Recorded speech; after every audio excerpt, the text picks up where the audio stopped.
تو رات کو 12 بجے میسج آیا اور بعد میں ایک کال آئی، انہوں نے کہا جی کہ آپ 12 بجے کل آ جائیں۔ ان سے یہی گزارش کی کہ ہمیں 9 بجے صبح کروا کے دے دیں تاکہ ہم آج جو توشہ خانہ کا فیصلہ ہم نے چیلنج کرنا ہے وہ جلدی ہو جائے۔ جان بوجھ کر 12 بجے کے لیے بلایا گیا تاکہ آج ہمارا ایک دن ضائع ہو جائے۔ 12 بجے میں وہاں پہنچا، 12:30 بجے انہوں نے کہا کہ اب 12:30 بجے آپ آ جائیں۔ 1 گھنٹہ ایک کمرے میں علیحدہ مجھے بٹھائے رکھا اور 1 گھنٹے کے بعد آگے ڈپٹی سپرنٹینڈنٹ کے کمرے میں لے گئے۔ اس سے پہلے انہوں نے ان کو کپڑے وغیرہ وہ تیاری کروا کے تاکہ مجھے محسوس ہو کہ وہ ٹھیک ہیں۔ تو وہ آئے ہیں، تقریباً 1:30 بجے ملاقات شروع ہوئی ہے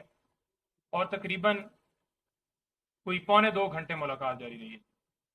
ملاقات کے اندر انہوں نے بتایا ہے کہ مجھے نہ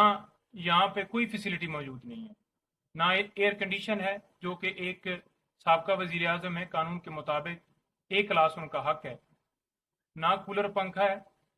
خالی صرف پنکھا ہے، اور وہاں پر پوزیشن یہ ہے کہ جو واش روم ہے وہ اوپن ہے اور واش روم کا شاور بھی خراب ہے۔ دن کو انہوں نے کہا کہ بہت زیادہ مکھیاں ہوتی ہیں یہاں پر اور رات کو کیڑے ہوتے ہیں۔ رات کو بارش ہوئی ہے اور پانی اس بیرک کے اندر آ گیا، چھوٹا سا کمرہ ہے، نماز پڑھنے میں بھی انہیں تکلیف ہے۔ اس کے ساتھ انہوں نے بتایا کہ میں نے کھانے کے حوالے سے پوچھا اور انہوں نے بتایا کہ کھانا جو ہے وہ مجھے دال وغیرہ مجھے اس کا کوئی ایشو نہیں ہے، میرا صرف ایک میسج ہے کہ یہاں پر 2 راستے ہیں، یا آزادی یا غلامی۔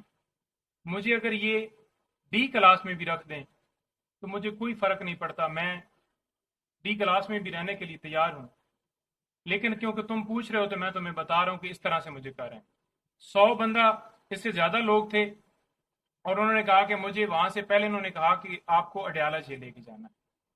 پھر راستے میں ان کا پروگرام چینج ہوا کیونکہ وہاں پر اے کلاس اور بی کلاس نہیں تھی، سی کلاس میں لانے کے لیے انہوں نے جان بوجھ کے یہاں پر مجھے لے آئے۔ مجھے کوئی نہ موبائل کی ایکسیس ہے، نہ وہاں پہ مجھے کوئی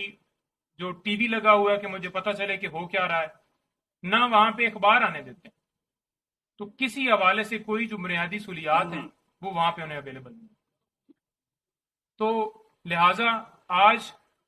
ان کی طرف سے بالکل کھلا میسج ہے کہ میں ہر طرح سے تیار ہوں، جتنی جیل مجھے ساری زندگی بھی رہنا پڑے میں رہنے کے لیے تیار ہوں، لیکن اس کے ساتھ ساتھ ہم نے وہاں پر ایک اپلیکیشن بھی فائل کر دی ہے آج سپرنٹینڈنٹ صاحب کو، جو کہ کل شیر افضل مروت صاحب نے آج ایک پٹیشن فائل کی ہے، ہائی کورٹ میں لگی ہے، اسی کے طرح کی ایک اپلیکیشن سپرنٹینڈنٹ صاحب کو